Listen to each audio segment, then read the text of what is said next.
Welcome to SF Storytime. Today, we're going to look at a public domain story by H.G. Wells. It's called The Star from 1897.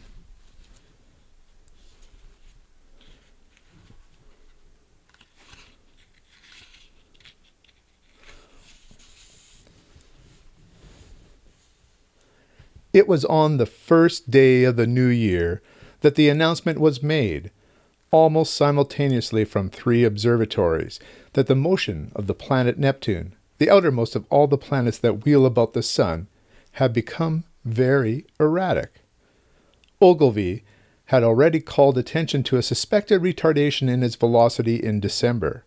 Such a piece of news was scarcely calculated to interest a world, the greater portion of whose residents were unaware of the existence of the planet Neptune, nor outside the astronomical profession did the subsequent discovery of a faint, remote speck of light in the region of the perturbed planet cause any very great excitement.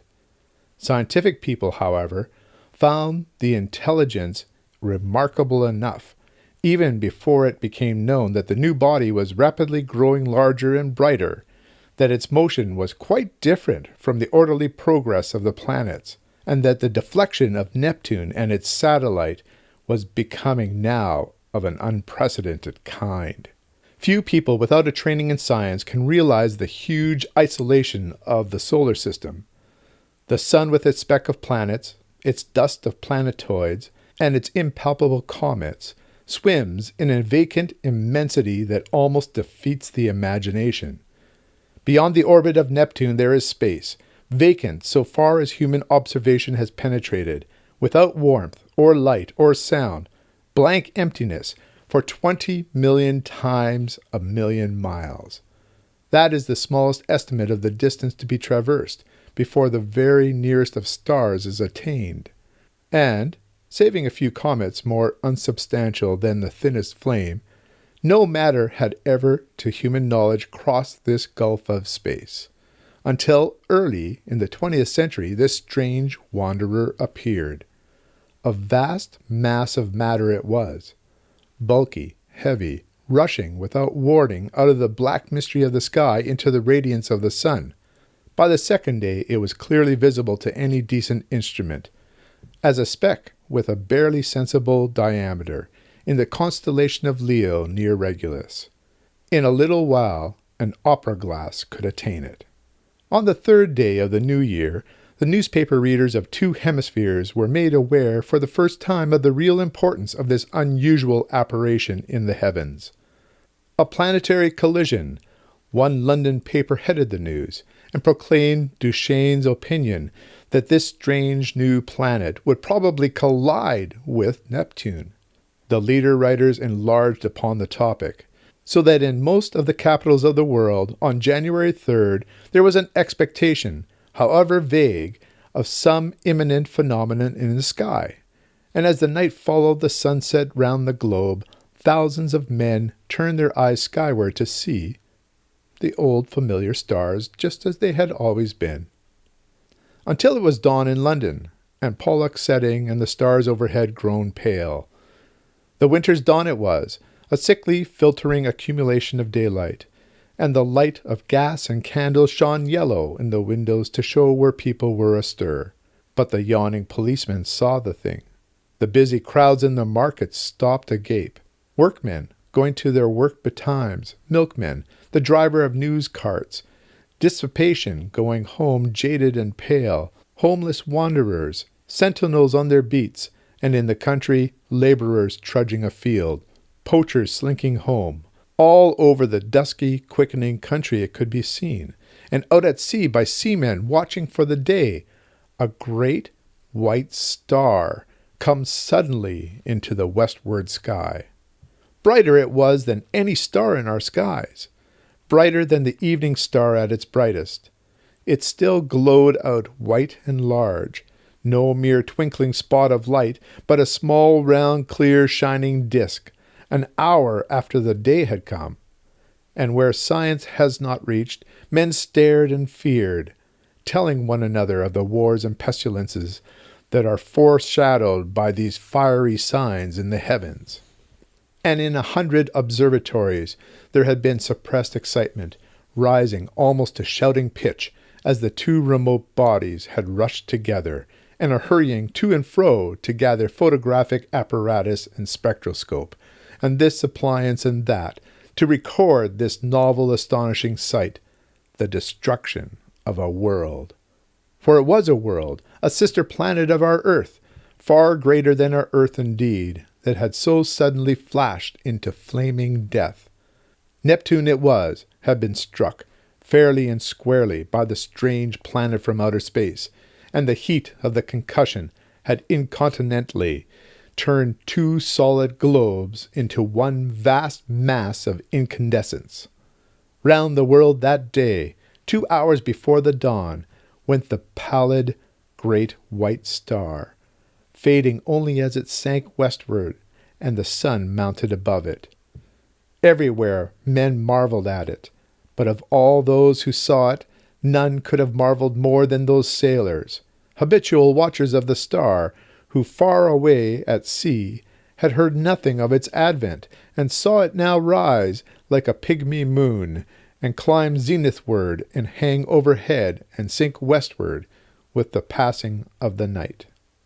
And when next it rose over Europe, everywhere were crowds of watchers on hilly slopes, on house roofs, in open spaces, staring eastward for the rising of the great new star.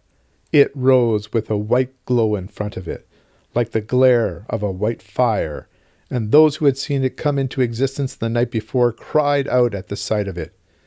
"It is larger," they cried. "It is brighter." And indeed, the moon, a quarter full and sinking in the west, was in its apparent size beyond comparison, but scarcely, in all its breadth, had it as much brightness now as the little circle of the strange new star.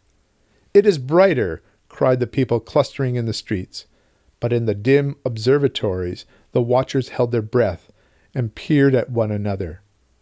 "It is nearer," they said, "nearer," and voice after voice repeated, "It is nearer," and the clicking telegraph took that up, and it trembled along telephone wires, and in 1,000 cities grimy compositors fingered the type. It is nearer. Men, writing in offices, struck with a strange realization, flung down their pens. Men, talking in 1,000 places, suddenly came upon a grotesque possibility in those words. It is nearer. It hurried along awakening streets. It was shouted down the frost-stilled ways of quiet villages. Men who had read these things from the throbbing tape stood in yellow-lit doorways shouting the news to the passers-by. It is nearer. Pretty women, flushed and glittering, heard the news told gesturingly between the dances and feigned an intelligent interest they did not feel. Nearer, indeed. How curious. How very, very clever people must be to find out things like that. Lonely tramps, faring through the wintry night, murmured these words to comfort themselves, looking skyward. It has to be nearer, for the night's as cold as charity. Don't see much warmth from it if it is nearer, all the same. "What is a new star to me?" cried the weeping woman kneeling beside her dead.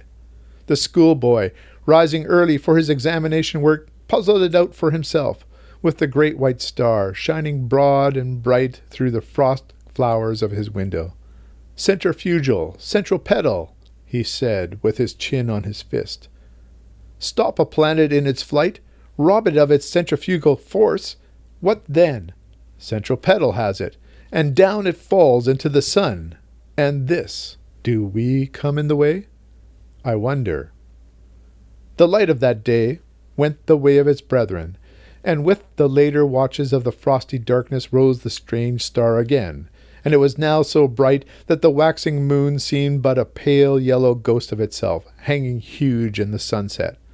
The master mathematician sat in his private room and pushed the papers from him. His calculations were already finished. In a small white phial there still remained a little of the drug that had kept him awake and active for 4 long nights. Each day, serene, explicit, patient as ever, he had given his lecture to his students, and then had come back at once to this momentous calculation. His face was grave, a little drawn and hectic from his drugged activity. For some time he seemed lost in thought. Then he went to the window, and the blind went up with a click.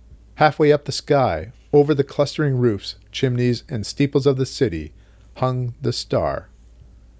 He looked at it as one might look into the eyes of a brave enemy. "You may kill me," he said after a silence, "but I can hold you, and all the universe for that matter, in the grip of this little brain. I would not change, even now." He looked at the little phial. "There will be no need of sleep again," he said. The next day at noon, punctual to the minute, he entered his lecture theatre, put his hat on the end of the table as his habit was, and carefully selected a large piece of chalk. It was a joke among his students that he could not lecture without that piece of chalk to fumble in his fingers, and once he had been stricken to impotence by their hiding of his supply. He came and looked under his grey eyebrows at the rising tiers of young, fresh faces, and spoke with his accustomed, studied commonness of phrasing. "Circumstances have arisen. Circumstances beyond my control," he said and paused, "which will debar me from completing the course I had designed. It would seem, gentlemen, if I may put the thing clearly and briefly, that man has lived in vain." The students glanced at one another. Had they heard aright? Mad! Raised eyebrows and grinning lips there were, but one or two faces remained intent upon his calm, grey-fringed face. "It will be interesting," he was saying, "to devote this morning to an exposition, so far as I can make it clear to you, of the calculations that have led me to this conclusion." He turned towards the blackboard, meditating a diagram in the way that was usual to him. "What was that about lived in vain?" whispered one student to another. "Listen," said the other, nodding towards the lecturer. And presently they began to understand. That night the star rose later, for its proper eastward motion had carried it some way across Leo towards Virgo, and its brightness was so great that the sky became a luminous blue as it rose, and every star was hidden in its turn, save only Jupiter near the zenith. Capella, Aldebaran, Sirius, and the pointers of the Bear. It was very white and beautiful. In many parts of the world that night a pallid halo encircled about it. It was perceptibly larger. In the clear refractive sky of the tropics, it seemed as if it were nearly a quarter the size of the moon. The frost was still on the ground in England, but the world was as brightly lit as if it were midsummer moonlight. One could see to read quite ordinary print by that cold, clear light. And everywhere the world was awake that night, and throughout Christendom a sombre murmur hung in the keen air over the countryside, like the belling of bees in the heather, and this murmurous tumult grew to a clangor in the cities. It was the tolling of the bells in a million belfry towers and steeples, summoning the people to sleep no more, to sin no more, and to gather in their churches and pray. And overhead, growing larger and brighter as the earth rolled on its way and the night passed, rose the dazzling star. And the streets and houses were alight in all the cities. The shipyards glared, and whatever roads led to high country were lit and crowded all night long. And in all the seas about the civilized lands, ships with throbbing engines and ships with bellying sails, crowded with men and living creatures, were standing out to ocean and the north. For already the warning of the master mathematician had been telegraphed all over the world and translated into 100 tongues. The new planet and Neptune, locked in a fiery embrace, were whirling headlong, ever faster and faster towards the sun. Already, every second this blazing mass flew 100 miles, and every second its terrific velocity increased. As it flew now, indeed, it must pass 100 million of miles wide of the earth and scarcely affect it.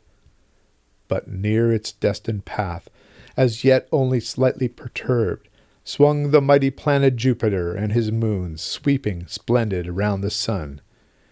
Every moment now the attraction between the fiery star and the greatest of the planets grew stronger. And the result of the attraction? Inevitably, Jupiter would be deflected from his orbit into an elliptical path, and the burning star, swung by his attraction wide of its sunward rush, would describe a curved path and perhaps collide with, and certainly pass, very close to, our Earth. Earthquakes, volcanic outbreaks, cyclones, sea waves, floods, and a steady rise in temperature to I know not what limit. So prophesied the master mathematician. And overhead, to carry out his words, lonely and cold and livid, blazed the star of the coming doom. To many who stared at it that night until their eyes ached, it seemed that it was visibly approaching. And that night, too, the weather changed, and the frost that had gripped all Central Europe and France and England softened towards a thaw. But you must not imagine, because I have spoken of people praying through the night, and people going aboard ships, and people fleeing towards mountainous country, that the whole world was already in a terror because of the star. As a matter of fact, use and want still ruled the world, and save for the talk of idle moments and the splendor of the night, 9 human beings out of 10 were still busy at their common occupations. In all the cities, the shops, save one here and there, opened and closed at their proper hours. The doctor and the undertaker plied their trades, the workers gathered in the factories, soldiers drilled, scholars studied, lovers sought one another, thieves lurked and fled, politicians planned their schemes. The presses of the newspapers roared through the nights, and many a priest of this church and that would not open his holy buildings to further what he considered a foolish panic. The newspapers insisted on the lesson of the year 1000, for then, too, people had anticipated the end. The star was no star, mere gas, a comet, and were it a star, it could not possibly strike the earth. There is no precedence for such a thing. Common sense was sturdy everywhere, scornful, jesting, a little inclined to persecute the obdurate fearful. That night, at 7:15 by Greenwich time, the star would be at its nearest to Jupiter. Then the world would see the turn things would take. The master mathematician's grim warnings were treated by many as so much mere elaborate self-advertisement. Common sense at last, a little heated by argument, signified its unalterable convictions by going to bed. So, too, barbarism and savagery, already tired of the novelty, went about their mighty business, and save for a howling dog here and there, the beast world left the star unheeded.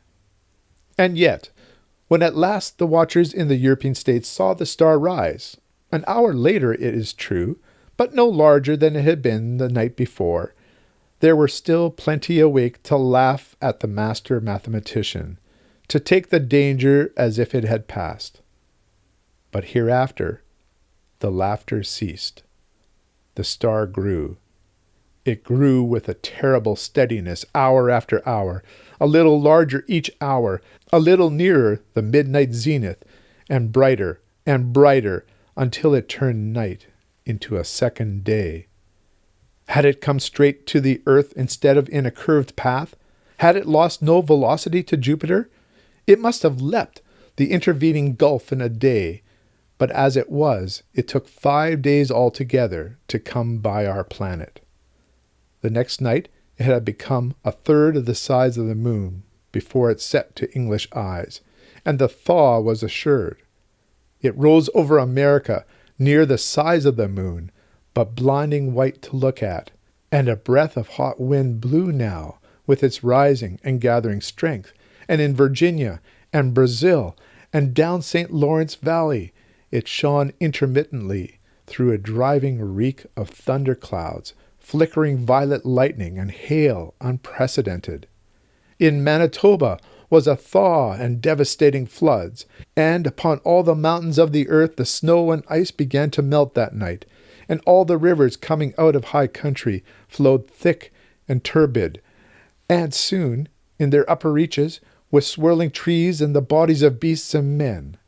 They rose steadily, steadily in the ghostly brilliance, and came trickling over their banks at last, behind the flying population of their valleys. And along the coast of Argentina and up the South Atlantic, the tides were higher than they had ever been in the memory of man, and the storms drove the waters in many cases scores of miles inland, drowning whole cities.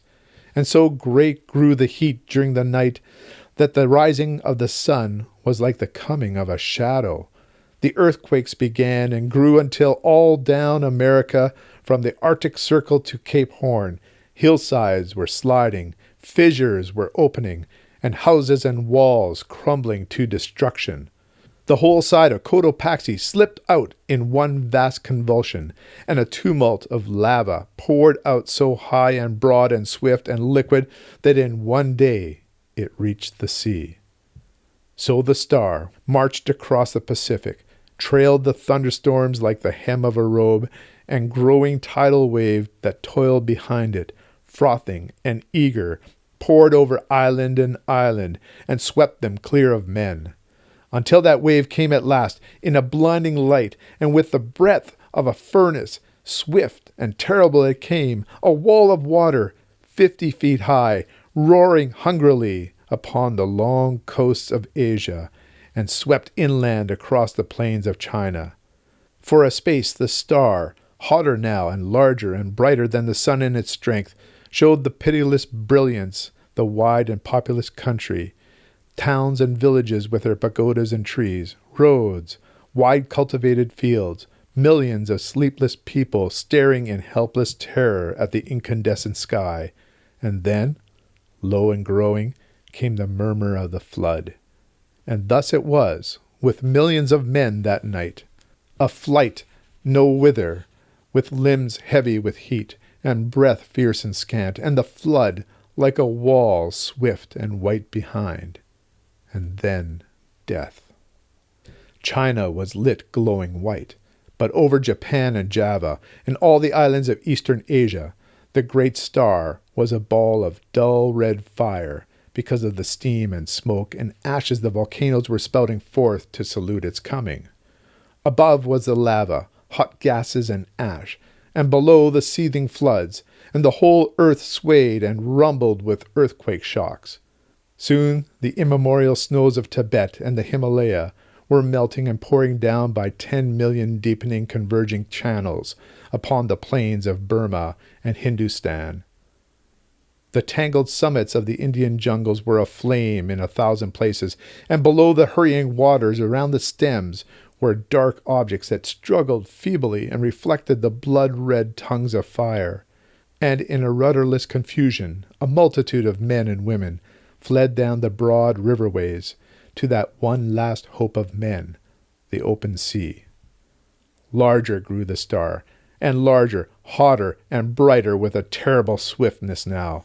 The tropical ocean had lost its phosphorescence, and the whirling steam rose in ghostly wreaths from the black waves that plunged incessantly, speckled with storm-tossed ships. And then came a wonder. It seemed to those who in Europe watched for the rising of the star that the world must have ceased its rotation. In 1,000 open spaces of down and upland, the people who had fled thither from the floods and the falling houses and sliding slopes of hill watched for that rising in vain. Hour followed hour through a terrible suspense, and the star rose not. Once again, men set their eyes upon the old constellations they had counted lost to them forever. In England it was hot and clear overhead, though the ground quivered perpetually, and in the tropics Sirius and Capella showed through a veil of steam. And when at last the great star rose near 10 hours late, the sun rose close upon it, and in the center of its white heart was a disk of black. Over Asia it was the star had begun to fall behind the movement of the sky, and then suddenly, as it hung over India, its light had been veiled. All the plain of India, from the mouth of the Indus to the mouths of the Ganges, was a shallow waste of shining water that night, out of which rose temples and palaces, mounds and hills black with people. Every minaret was a clustering mass of people who fell one by one into the turbid waters as heat and terror overcame them. The whole land seemed a wailing, and suddenly there swept a shadow across that furnace of despair, and a breath of cold wind, and a gathering of clouds out of the cooling air. Men looking up, near blinded, at the star, saw a black disk was creeping across the light. It was the moon, coming between the star and the earth. And even as men cried to God at this respite, out of the east, with a strange, inexplicable swiftness, sprang the sun. And then star, sun, and moon rushed together across the heavens. So it was that presently, to the European watchers, star and sun rose close upon each other, drove headlong for a space and then slower, and at last came to rest. Star and sun merged into one glare of flame at the zenith of the sky. The moon no longer eclipsed the star, but was lost to sight in the brilliance of the sky. And though those who were still alive regarded it for the most part with that dull stupidity that hunger, fatigue, heat, and despair engender, there were still men who could perceive the meaning of these signs. Star and earth had been at their nearest, had swung about one another, and the star had passed. Already it was receding, swifter and swifter, in the last stage of its headlong journey downward into the sun. And then the clouds gathered, blotting out the vision of the sky. The thunder and lightning wove a garment round the earth. All over the earth was such a downpour of rain as men had never before seen. And where the volcanoes flared red against the cloud canopy, there descended torrents of mud. Everywhere the waters were pouring off the land, leaving mud-silted ruins, and the earth littered like a storm-worn beach with all that had floated, and the dead bodies of the men and brutes, its children.